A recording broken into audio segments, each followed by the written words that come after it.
வணக்கம் கனுஷியா. வணக்கம். எப்படி இருக்கீங்க? நல்லா இருக்கேன் கனுஷியா. 2 நாள் நீங்க? லீவுக்கு அப்புறமா மறுபடியும் ஆமா. வந்திருக்கோம் நிகழ்ச்சி மூலமா எல்லாரையும் சந்திக்கிறதுக்காக. ம். இன்னைக்கு என்னென்ன இருக்கு? பேசுறதுக்கு என்னென்ன விஷயங்கள் இருக்கு அப்படின்னு சொல்லிறலாமா? ஆமா. நீங்க சொன்ன மாரி தான். 2 ம். நாள்ல பார்த்தீங்கன்னா, உலகத்துல வந்து நிறைய விஷயங்கள் வந்து நடந்திருக்கு. ஆமா. உலகத்திலயும் பார்த்தீங்கன்னா, ஸ்ரீலங்காலயும் நிறைய விஷயங்கள் நடந்திருக்கு. நிச்சயமா. ம். அத பத்தி தான் இன்னைக்கு வந்து நாங்க ம். பார்க்க போறோம். முதலாவது வந்து இந்த ஈரான், இஸ்ரேல் போர் பத்தி பார்க்கலாம். அதுல வந்து என்ன நடந்திருக்கு அப்படின்றத வந்து பார்க்கலாம். ஆமா. அதே மாதிரி இதனுடைய தாக்கம் வந்து இலங்கையில எப்படி பிரதிபலிக்குது அப்படின்றதையும் வந்து பார்க்கலாம். சில சில தீர்மானங்கள்னால அது இலங்கைக்கும், இந்திய பெருங்கடலுக்கும் பாதிப்பை ஏற்படுத்தும் அப்படிங்கிற மாதிரியான நிறைய அச்சுறுத்தல்கள் இப்போ இருக்கு. பயமும் எழுப்பப்பட்டிருக்கு. ஸோ அத பத்தியும் இன்னைக்கு வந்து நம்ம நிகழ்ச்சியில நிச்சயமா பேசுவோம். அதுக்கப்புறமா வந்து எங்களுடைய முன்னாள் ஜனாதிபதி ஒருத்தர் வந்து இலங்கை அரசாங்கத்த வந்து நேரடியா நிறைய குற்றச்சாட்டுகள முன் வச்சிருக்காரு. அவர் பதவி வகிச்ச காலப்பகுதியில என்னென்ன மாற்றங்கள் இருந்ததோ, அது எல்லாத்தையுமே சேர்த்து வச்சு, இப்போ இருக்கக்கூடிய அரசாங்கம் மேல ஒரு பெரிய ஒரு குற்றச்சாட்ட முன் வச்சிருக்காரு. அவரோட அந்த குற்றச்சாட்டு வந்து ரொம்பவே ஆழமா யோசிக்க வேண்டிய விஷயங்கள் நெறைய குடுத்திருக்கு. அதையும் தாண்டி இன்னொரு சந்தோஷமான ஒரு நிகழ்ச்சி நடந்திருக்கு. அப்படின்னா, உலகமே இப்போ போர் பதட்டத்துல இருக்கு. உயிரிழப்புகள் பதிவாகிட்டு இருக்கு. இந்த பிரஷருக்கு மத்தியில, இந்த ஸ்ட்ரெஸ்ஸுக்கு மத்தியில அடுத்து என்ன நடக்கும் அப்படின்னு தெரியாம இப்படி யோசிச்சுட்டு இருக்கக்கூடிய சந்தர்ப்பத்துல, நேற்றைய தினம் இந்திய ரசிகர்களுக்கு, முக்கியமா கிரிக்கெட் ரசிகர்களுக்கு ஒரு சந்தோஷமான செய்தி என்ன அப்படின்னா, இந்தியா வந்து வின் பண்ணிருச்சு. மேட்ச வந்து வின் பண்ணிருச்சு. அது முதல்லயே கணித்த ஒரு விஷயம் தான். அத பத்தியும் இன்னைக்கு வந்து அதுக்குள்ள இருக்கக்கூடிய நிறைய விஷயங்கள இன்னைக்கு நிகழ்ச்சியில நம்ம ம். நிச்சயமா பகிர்ந்து கொள்வோம். பகிர்ந்து கொள்ள நான் ரெடியா இருக்கேன். ஸோ நிகழ்ச்சிக்குள்ள போகலாம். ஓகே. நானும் ரெடி. ஸோ முதலாவதா நான் சொன்ன ம். மாதிரி என்ன அப்படின்னு பார்த்தீங்கன்னா, ஈரான் அண்ட் இஸ்ரேல் போர் இருக்கு இல்லையா? அதுல ஆமா. வந்து இப்ப நிறைய விஷயங்கள் வந்து நடந்திருக்கு. ம். ஸோ முதல்ல வந்து ட்ரம்ப் இருக்கார் இல்லையா? அவர் ஆமா. என்ன சொல்லியிருந்தார் அப்படின்னு பார்த்தீங்கன்னா, ஈரானுக்கு வந்து நீங்க அடுத்த அதி உச்ச தலைவர வந்து நியமிப்பீங்க இல்லையா? ம். அவர் வந்து என் கூட பேசணும். எனக்கு ஓகேயா இருந்தா தான் நான் வந்து நியமிக்க வைப்பேன் அப்படின்ற ஆமா. மாரி சில சம்பவங்கள வந்து சொல்லியிருப்பாரு. ம். ஆனா ஈரான் வந்து இவர வந்து கணக்கே எடுக்கல அப்படின்னு தான் சொல்லணும். ஆமா. ஏன் அப்படின்னு பார்த்தீங்கன்னா, அவங்க வந்து ஆல்ரெடி நியமிச்சுட்டாங்க. நியமிச்சுட்டாங்க. இது யாரு அப்படின்னு பார்த்தீங்கன்னா, அயதுல்லா அலி கமேனியின் மகன் இருக்கார் இல்லையா? ம். அவர தான் வந்து இப்ப ஈரானுடைய அதி உச்ச தலைவரா வந்து நியமிச்சிருக்காங்களாம். ஸோ ஆமா. ஆக மொத்தத்துல பார்த்தீங்கன்னா, ட்ரம்புக்கு வந்து ட்ரம்புடைய முகத்துல வந்து கரிய பூசுவாங்க அப்படின்னு சொல்லுவாங்க இல்லையா? ம். அதே மாதிரியான சம்பவங்கள் தான் நடந்திருக்கு. ஆமா. அதாவது இப்போ ஈரானோட உயர்மட்ட தலைவர் அயதுல்லா அலி கமேனி வந்து இவங்க இஸ்ரேலும், அமெரிக்காவும் சேர்ந்து நடத்தின தாக்குதல்ல வந்து கொல்லப்படுறாரு. கொல்லப்பட்டதுக்கு அப்புறமா இந்த 88 உறுப்பினர்கள கொண்ட நிபுணர்கள் சபைன்னு சொல்லுவாங்க. இந்த நிபுணர்கள் சபை மூலமா தான் அடுத்த உயர்மட்ட தலைவர் வந்து நியமிக்கப்படுவாங்க. இப்படி நியமிக்கிறதுக்கு வந்து அ எங்களுடைய அமெரிக்க ஜனாதிபதி டொனால்ட் ட்ரம்ப் வந்து ஒரு கருத்து நீங்க சொன்ன மாதிரி ஒரு கருத்து வெளியிட்டிருந்தாரு. என்ன அப்படின்னா, அடுத்து ஈரானோட உயர்மட்ட தலைவர் யாரா இருந்தாலும், அதுக்கு அமெரிக்காவோட அனுமதி இருக்கணும். அனுமதி இருந்தா தான் அவர் வந்து அந்த பதவியிலேயே நீடிக்க முடியும் அப்படின்னு ஒரு கருத்த வெளியிட்டிருந்தாரு. அதுக்கு முதல்ல என்ன சொல்லியிருந்தாரு, அடுத்த உயர்மட்ட தலைவர நியமிக்கிறதுக்கு வந்து என்னோட பங்களிப்பும் இருக்கணும்னு நான் ஆசைப்படுறேன் அப்படின்னு சொல்லியிருந்தாரு. ஆனா, ஈரான் நீங்க உங்க வேலைய பாருங்க. நாங்க எங்க வேலைய பார்த்துக்கிறோம் அப்படிங்கிற மாதிரி, அ அடுத்த உயர்மட்ட தலைவரா அயதுல்லா அலி கமேனியோட 2வது மகன் மொஜ்தபா கமேனிய வந்து நியமிச்சிருக்காங்க. இந்த நியமனம் வந்து இப்ப உலகளாவிய ரீதியில பேசு பொருளா மாறியிருக்கு. ஏன் அப்டின்னா, அயதுல்லா அலி கமேனியோட மகன் தானே. அப்போ இது அப்பாவ கொன்னதுக்காக இவர் வந்து பழி வாங்குவாரா? இவரோட நியமனம் வந்து இந்த போர நிச்சயமா முடிவுக்கு கொண்டு வராது. இது வந்து இன்னும் நீடிக்கும். ஏன்னா இது வந்து ஒரு பழிவாங்கல் திட்டமா மாறும் அப்டிங்கிற ஒரு பயம் வந்து இப்போ உலக நாடுகளுக்கு இடையில எழுப்பப்பட்டிருக்கு. அது மட்டும் இல்லாம, இவர் வந்து அயதுல்லா அலி கமேனி இருந்த காலப்பகுதியிலேயே இவர் வந்து திரைமறைவுல அரசியல்னு சொல்லுவாங்க. அதாவது வெளியில வராம முகம் வெளியில காட்டாம, அப்பாவுக்கு பின்னாடி இருந்து இந்த ஈரானோட உயர்மட்ட விஷயங்கள் நிறைய விஷயங்கள்ல வந்து இவர் இன்வால்வ் ஆகியிருக்கதாகவும் சொல்லப்படுது. அது மட்டும் இல்லாம, இந்த ஈரானோட ராணுவ படை அப்படிங்கிறது தான் ரொம்பவே பலம். ஈரான்ல பெரிய பலம் வந்து அவங்களோட ஐஆர்ஜிசி அப்படின்னு சொல்லப்படக்கூடிய இந்த ராணுவ படையோட இந்த மொஜ்தபா கமேனி வந்து ரொம்பவே க்ளோஸா பழகுவாரு. அப்படின்னும் சொல்லப்படுது. இப்போ இவர நியமிச்சிருக்காங்க அப்படிங்கிற விஷயமே வந்து ஒரு பெரிய பரபரப்பான செய்தி. வெளியில சொல்லிக்கலனாலும் அமெரிக்காவுக்கு வந்து ஒரு த்ரெட் இதனால இருக்கு. ஆனா அமெரிக்கா என்ன சொல்லியிருக்கு அப்படின்னா, இந்த போர எப்ப முடிக்கணும் அப்படிங்கிறதுக்கான முடிவு நானும் இஸ்ரேலோட பிரதமர் நெதன்யாகுவும் சேர்ந்து ஒரு பரஸ்பர முடிவா தான் இருக்கும் இது. அப்படின்னு ஒரு கருத்த இப்போ சொல்லியிருக்காரு. ஆனா ம். இதிலிருந்து என்ன தெரிய வருதுன்னா, இப்பவே முடியாது. இப்போ புதுசா ஒரு தலைவர் நியமிக்கப்பட்டிருக்காரு. அமெரிக்காவோட இந்த நிறைய குற்றச்சாட்டுகள், ஈரான் மீது வச்சுக்கிட்டு இருக்கக்கூடிய குற்றச்சாட்டுகள், அது மட்டும் இல்லாம நடத்திக்கிட்டு இருக்கக்கூடிய தொடர் தாக்குதல்கள், இது எல்லாமே வந்து ஈரான இன்னும் இன்னும் கோவத்துக்கு ஆளாக்கிக்கிட்டே இருக்கு. அதனால இந்த போர் இப்போதைக்கு முடிவடையாது அப்படிங்கிறது தான் இந்த புதிய தலைவர் நியமனத்துல வெளிப்படையா தெரியக்கூடிய ஒரு விஷயம். அதே மாதிரி ஆ. பார்த்தீங்கன்னா, இந்த போர் வந்து ஆரம்பிக்கும்போது அமெரிக்கா வந்து சொல்லியிருந்தாங்க, கிட்டத்தட்ட 2 வாரத்தில போர் வந்து முடிஞ்சிடும் முடிஞ்சிரும். அப்படின்னு சொன்னாங்க. ம். ஆனா போற போக பார்த்தா 2 மாதங்கள் ஆகாது. ஒரு கடைசி ஒரு 2 என்னுடைய கணிப்புப்படி பார்த்தீங்கன்னா, கடைசி ஒரு 2 வருஷம் சரி இத வந்து இழுத்துக்கிட்டே போவாங்க. ஆமா. அதாவது நான் இது என்ன முதலே வந்து அப்டின்னா, இப்போ யாரு முடிக்கிறாங்க அப்படிங்கிற ஒரு கேள்விதான். இதுல வெற்றி, தோல்வி யாருக்கும் இங்க இருக்க போறதில்ல. ஏன்னா, அமெரிக்காவோட ஒரே ஒரு திட்டம் என்ன அப்டின்னா, ஈரானோட அணுசக்தி திட்டங்கள முழுமையா அழிக்கணும். அது மட்டும் இல்லாம, அவங்களுடைய இந்த அ எரிசக்தி உற்பத்தி இருக்கு. அந்த விடயங்கள வந்து முழுமையா அழிக்கணும் அப்படிங்கிறது தான் இந்த அமெரிக்காவோடையும், இஸ்ரேலோடையும் திட்டமா இருக்கு. இது எல்லா விவாதங்களையும் தாண்டி இந்த போர் இப்பவே முடிவுக்கு வராது அப்படிங்கிற ஒரு பயம் தான் இப்போ எழுப்பப்பட்டிருக்கு. அதிலேயும் மிக முக்கியமா பார்த்தீங்கன்னா, ஈரானோட 90% எண்ணெய் ஏற்றுமதிய கையாளக்கூடிய காக் தீவு. காக் தீவ வந்து அமெரிக்கா தன்னோட கட்டுப்பாட்டுக்குள்ள கொண்டு வரதுக்கான திட்டத்த தீட்டிட்டு இருக்கு அப்படின்னு சொல்லி இப்போ ஒரு தகவல் கசிந்திருக்கு.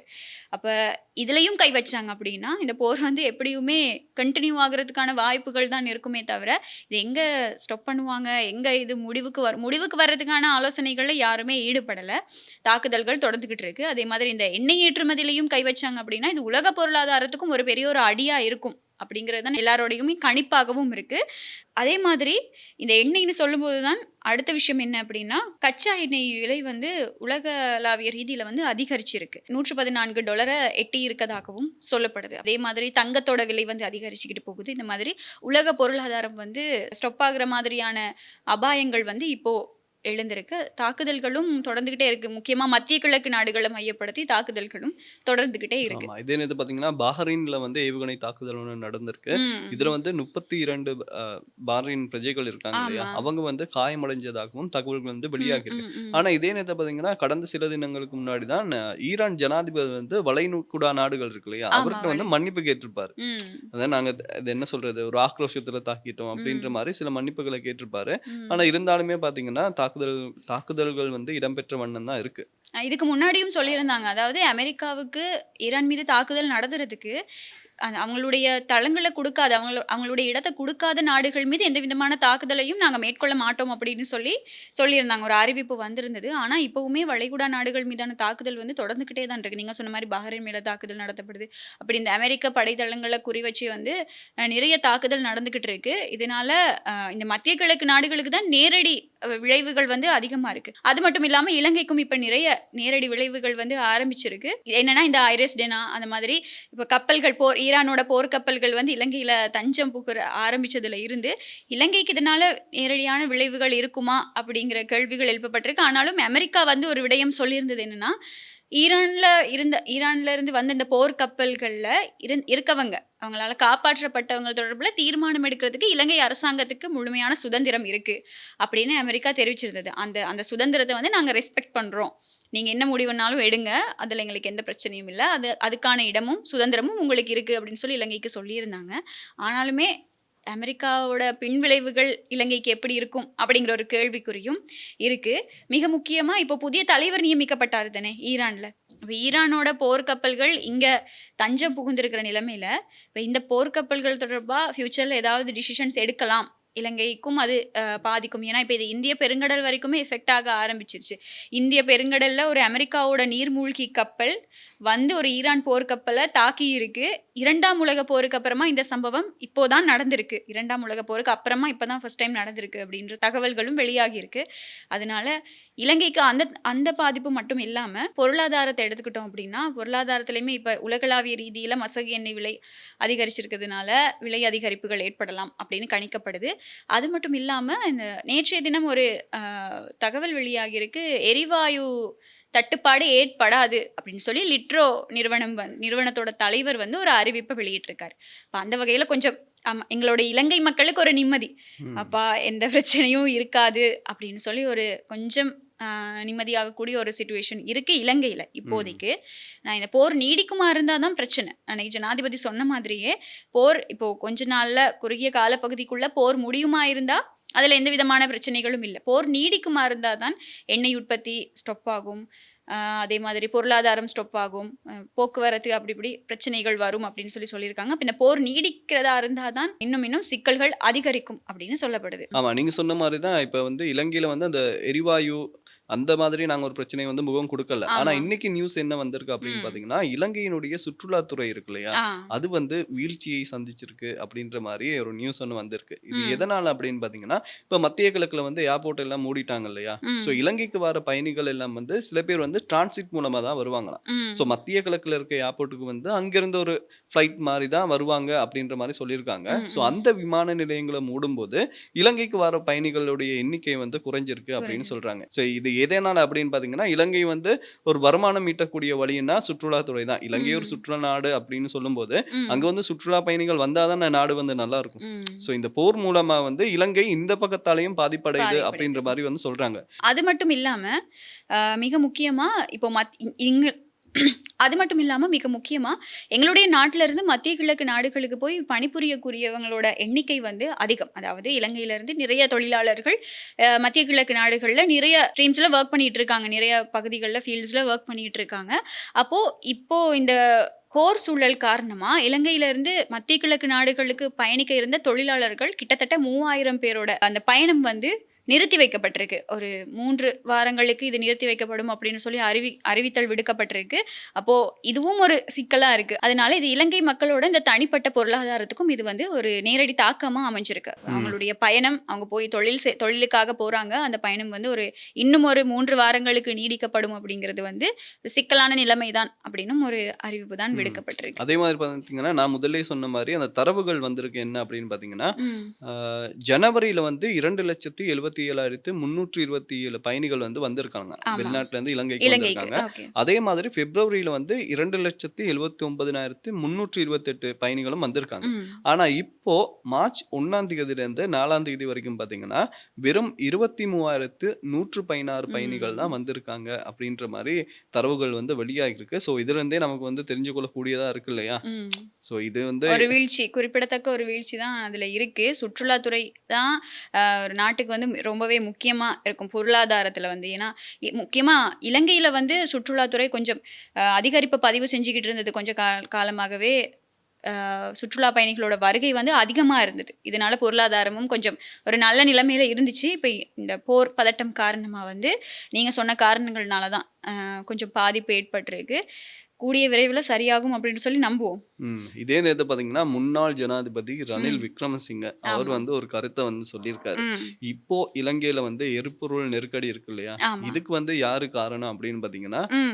வேற யாரு? ஜேவிபி தான் காரணம். அவங்க ம். போட்ட முட்டுக்கட்டை தான் இப்போ வந்து எரிபொருள் தட்டுப்பாடுக்கு வந்து காரணமா இருக்கு. ம். அதே மாதிரி சர்வதேச விவகாரங்கள் இருக்கு இல்லையா? ஓ! அதுல வந்து இந்த அனுர அரசாங்கம் ஒரு ஊமைகளைப் போல வந்து செயல்படுறதாகவும் அவர் வந்து குற்றச்சாட்ட வந்து வச்சிருக்காரு. ஆமா. அதாவது ஈரான் உயர்மட்ட தலைவர் கமேனியோட மறைவுக்கு வந்து ஒரு அரசாங்கமா, இலங்கை அரசாங்கம் வந்து எந்த விதமான ஒரு கண்டனமுமே வெளியிடல அப்படிங்கிறது தான் முன்னாள் ஜனாதிபதி ரணில் விக்ரமசிங்கவோட ஒரு குற்றச்சாட்டா இருக்கு. அது மட்டும் இல்லாம, அ ரணில் பெரிய பெரிய பதவிகள்ல இருந்த காலப்பகுதிகள்ல எல்லாமே, அரசாங்கமா அவங்க கொண்டு வந்த திட்டங்களுக்கு, அரசாங்கமா அவங்க கொண்டு வந்த நல்ல அபிவிருத்தி திட்டங்களுக்கு அப்போ ஜேவிபி, இப்போ தேசிய மக்கள் சக்தி, அப்போ ஜேவிபியா இருந்தவர்கள் வந்து தான் எதிர்ப்பு தெரிவிச்சாங்க. அவங்களோட எதிர்ப்புகள் தான் இப்போ நாடு இந்த நிலைமையில இருக்கிறதுக்காக இருக்கட்டும், இந்த மாதிரி தட்டுப்பாடுகள் வர்றதுக்கான காரணம் அப்படின்னு சொல்லி ரணில் விக்ரமசிங்க ஒரு கருத்தை வெளியிட்டிருக்காரு. இந்த விமர்சனம் வந்து அரசாங்கம் ஆட்சிக்கு வந்த முதல்லயே, இப்போ முன்னாள் ஜனாதிபதியா இவருக்கு முன்னாடி இன்னும் நிறைய பேர் வந்து இந்த விமர்சனங்கள வந்து முன் வச்சிருந்தாங்க. இப்போ இந்த அமுல் பால் திட்டம் இருக்கு. இது வந்து இந்தியாவோட சேர்ந்து இந்த திட்டங்கள கொண்டு வரும்போது, இதுக்கும் எதிர்ப்பு தெரிவிச்சவங்க வந்து ஜேவிபி தான். இதுக்கு இருந்த அரசாங்கம் கொண்டு வரும்போது, அதை எதிர்த்தது வந்து இப்போ இந்த அனுரகுமார திசாநாயக்க தலைமையில இருக்கக்கூடிய ஜேவிபி தான் இருந்தது. இந்த திட்டங்கள எதிர்த்தது. அப்போ எதிர்க்கட்சியா இருக்கும்போது அவங்களுக்கு தென்பட்ட காரணங்கள், இப்போ அது சரியான முறையில தெரியுதா அப்படிங்கிற ஒரு கேள்வி தான் முன்னாள் ஜனாதிபதி வந்து மறைமுகமா முன் வச்சிருக்காரு. அதே மாதிரி சர்வதேச விவகாரங்கள்ல வந்து இவங்க இன்வால்வ் ஆகுறது போதாம இருக்கு. இப்படி இருக்கக்கூடாது அப்படிங்கிற ஒரு மிகப்பெரிய குற்றச்சாட்டை வந்து ஜனாதிபதி முன் வச்சிருக்காரு. அதே மாதிரி நாமல் ராஜபக்ஷ இவரும் வந்து ஒரு விடயம் சொல்லியிருக்காரு. அது குற்றச்சாட்டுங்கிறத தாண்டி என்னன்னா, அறகலைய போராட்டத்தில வந்து நாங்க ஒரு அடி பின் வச்சதுக்கான காரணம் என்ன அப்படிங்கிறத நாமல் ராஜபக்ஷ சொல்லியிருக்காரு. அது என்ன அப்படின்னா, ஒரு சமூகம் அழிவிலிருந்து காப்பாற்றணும், ஒரு சமூகத்தை அழிய விடக்கூடாது அப்படிங்கிறதுக்காக தான் நாங்கள் அறகலைய போராட்டத்தில் வந்து ஒரு அடி பின்வாங்கினமே தவிர வேற எதுக்காகவும் இல்லை அப்படின்னு சொல்லி நாமல் ராஜபக்ஷ சொல்லியிருக்காரு. எங்களுக்கு வந்து அந்த சமூக பேரழிவு இருக்கக்கூடாதுங்கிறதுக்காகத்தான் நாங்கள் வந்து யுத்தத்தையும் நிறைவு செஞ்சோம், கோவிடையும் வந்து கூடிய விரைவில் நாட்டில இருந்து இல்லாமல் பண்ணோம் அப்படின்னு சொல்லி நாமல் ராஜபக்ஷ ஒரு கருத்து வெளியிட்டிருக்காரு. நேற்றைய தினம் வந்து மகளிர் தினம் கொண்டாடப்பட்டது. இந்த கொண்டாட்டத்தில் வந்து இப்போ இருக்கக்கூடிய அரசாங்கம் மூலமா ஒரு நிகழ்வு வந்து நடத்தியிருந்தாங்க. இந்த நிகழ்வுக்கு பாராட்ட தெரிவிச்சுக்கிட்டே அவர் இந்த விடயங்களையும் வந்து சொல்லியிருந்தார். இப்போ நாமல் ராஜபக்ஷோட கருத்தும் கொஞ்சம் பேசு பொருளாக மாறி இருக்கு. என்னன்னா சமூக பேரழிவு வந்து ஸ்டாப் பண்ணுறதுக்காக தான் இந்த மாதிரி நாங்கள் அறகலைய போராட்டத்தில் பின்வாங்கணும் அப்படிங்கிற ஒரு நியாயப்படுத்தல் அவர் மூலமா முன்வைக்கப்பட்டிருக்கு. விழுந்தாலும் இசையில மண் ஒட்டல அப்படின்னு சொல்லலாம். ஆமா, ஒட்டலப்பா. ஸோ இதே நேரத்தை பார்த்தீங்கன்னா நேற்று வந்து இந்தியன் ஃபேன்ஸுக்கு ஒரு தரமான நாள், ஒரு ட்ரீட் அப்படின்னே சொல்லலாம். ஏன் அப்படின்னு பார்த்தீங்கன்னா 3வது தடவை இந்த T20 வேர்ல்ட் கப்பை வந்து தூக்கிட்டாங்க. ஸோ அவங்க தூக்கின வந்து அவங்களுக்கு சந்தோஷம். ஆனால் இந்த ஸ்ரீலங்கா ஃபேன்ஸ் இருக்காங்க இல்லையா, அவங்க எல்லாம் நேற்று வந்து அந்த ஒப்போசிட் அணிக்கு தான் வந்து சப்போர்ட் பண்ணி, நியூசிலாந்துக்கு வந்து சப்போர்ட் பண்ணி எப்படியாவது ஜெயிச்சிடணும்னு பார்த்தாங்க. ஆனால் இந்தியா எங்க ஜெயிக்க விட்டாங்க, அடின்னு அடிச்சு ஒரு துவம்சம் பண்ணிட்டாங்க. அதுவும் பாத்தீங்கன்னா 96 ஓட்டங்கள் வித்தியாசத்துல வந்து வின் பண்ணிருக்காங்க. ஸ்பெஷலி அந்த சஞ்சு சாம்சனா இருக்கட்டும், அவரெல்லாம் இவங்களெல்லாம் ஏன்டா இவ்வளவு நாள் யூஸ் பண்ணல அப்படின்ற மாதிரி தான் இப்ப நிறைய பேர் வந்து பேசிக்கிட்டு இருக்காங்க. பொதுவாகவே வந்து இந்திய அணி அப்படிங்கிறது வந்து ரொம்பவே பேசப்படக்கூடிய ஒரு அணி. எந்த ஒரு விளையாட்டுலையுமே எந்த ஒரு போட்டிகள்லையுமே வந்து இந்திய அணி தன்னோட ஆட்டத்தை வந்து வேற லெவலில் காமிக்கும் அப்படிங்கிறதுல பேர் போன ஒரு அணி தான் இந்திய அணி. அவங்களோட ஃபேன்ஸுக்கு வந்து அவங்க எந்த விதமான குறைகளையுமே வச்சது கிடையாது. அப்போது நேற்றைய தினம் நடந்த இந்த போட்டி நீங்கள் சொன்ன மாதிரியே 96 ஓட்டங்கள் வித்தியாசத்தில் வந்து இந்திய அணி வெற்றி பெற்றிருக்கும். நியூசிலாந்து அணிக்குமே வந்து அது கொஞ்சம் ஒரு ஏமாற்றம் தான். ஏன்னா வந்து அவங்களும் ஃபைனல்ஸ் வருவாங்க, இந்த மாதிரியான சிக்கல்கள் இருக்கும். ஆனால் நியூசிலாந்து அணி நேற்று வெற்றி பெற்றிருந்தால் அதுவும் இன்னும் ஒரு ட்ரீட்டாக இருந்திருக்கும் அவங்களுடைய அந்த ஃபைனல் கப் அப்படிங்கிறது. ஆனால் இந்தியாவோட இந்த போட்டியில் வந்து ஒரு சில சாதனைகள் படைக்கப்பட்டிருக்கு. அது என்ன அப்படின்னா 3வது முறையாக உலக கிண்ணத்தை தொட்டிருக்காங்க. நீங்கள் சொன்ன மாதிரி 2007, அதுக்கப்புறமா 2024 இப்போது T20 கப்பை வந்து அவங்க வின் பண்ணியிருக்காங்க. அதே மாதிரி இந்த மாதிரி 3 முறை T20 கப்பை வின் பண்ணுறது மூலமாக இவங்க வந்து அதிக தடவைகள் வந்து வேர்ல்ட் கப்பை வின் பண்ண டீம் அப்படின்னு சொல்லி ஒரு சாதனையை படைச்சிருக்காங்க. அது மட்டும் இல்லாமல் உலகக்கிண்ண போட்டி வரலாற்றிலேயே வந்து 96 ஓட்டங்கள் வித்தியாசத்தில் வெற்றி பெற்ற ஒரு அணி அப்படிங்கிற ஒரு சாதனையும் வந்து இந்திய அணி நேற்றைய தினம் வந்து படைச்சிருக்கு. நியூசிலாந்து அணியை வந்து கொஞ்சம் நிலைக்குலைய வச்ச மாதிரியான ஒரு சினாரியோ தான் நேற்று நடந்தது. இதில் வந்து கிரிக்கெட் ஜாம்பவான்கள் அப்படின்னு சொல்லப்படக்கூடிய இந்திய அணியில் இருந்த கிரிக்கெட் ஜாம்பவான்களோட ஓய்வுக்கு அப்புறமா, அவங்க ரிட்டையர் ஆனதுக்கு அப்புறமா ஒரு ஜூனியர்ஸ் இருந்த ஒரு டீம் இந்த டீம். இப்போ இந்த ஜூனியர்ஸை வச்சு இவங்க வந்து ஒரு நல்ல கேமை விளையாடி, அதாவது பேசப்படக்கூடிய அளவுக்கு ஒரு கேமை விளையாடி அவங்க வின் பண்ணி இருக்காங்க அப்படின்னு சொல்லி இன்னொரு சாதனையும் அவங்க முன் வச்சிருக்காங்க. இப்போது ஈரான், அமெரிக்கா, இஸ்ரேல் இவங்க எல்லாம் வந்து போர் பதட்டம் இருக்குது. உலகத்திலேயே வந்து கொஞ்சம் ஒரு மாதிரியான நிலைமைகள் போய்கிட்டு இருக்கக்கூடிய சந்தர்ப்பத்தில் இவங்களோட இந்த போட்டி வந்து நேற்று அதான் எல்லாருக்குமே வந்து ஒரு பெரிய ட்ரீட்டாக இருந்தது. ஆக மொத்தத்தில் இந்தியா வச்சது சாதனை, ஸ்ரீலங்கா டீம்னாலே சோதனை அப்படின்னு வந்து சொல்லலாம் இல்லையா? இல்லை, நம்ம வந்து கம்பேக் ஸ்ரீலங்கா அப்படிங்கிற மாதிரி நாங்கள் வந்து மறுபடியும் அடுத்த வருஷமும் நாங்கள் வந்து இந்த போட்டியில் கலந்துக்கிட்டு ஸ்ரீலங்கா டீம் ஒரு நல்லா பார்ட்டிசிபேட் பண்ணும் அப்படிங்கிற எதிர்பார்ப்போட கிரிக்கெட் அப்படிங்கிறது வந்து சாதாரண நாடுகளை தாண்டி நாட்டு மீதான பற்று இருக்கும். நாடுகளை தாண்டி கிரிக்கெட் அப்படிங்கிறது வந்து ஒரு ஸ்போர்ட்ஸ். இதில் வந்து வெற்றி தோல்வி அப்படிங்கிறது வந்து சகஜம். ஆகவே நாங்கள் அதை ஏற்றுக்கொள்ளணும். அதே மாதிரி இந்திய அணி அப்படிங்கிறத தாண்டி கிரிக்கெட் ரசிகர்களுக்கு ஒரு நல்ல விருந்து அப்படின்னு தான் சொல்லணும். அதை வந்து இந்திய அணி நேற்று வந்து கொடுத்துருந்தது. இதுவே நியூசிலாந்து நல்லா விளையாடி நல்லா வின் பண்ணியிருந்தாலும் அதுவும் கிரிக்கெட் ரசிகர்களுக்கு வந்து ஒரு நல்ல ட்ரீட்டாக இருந்திருக்கும்.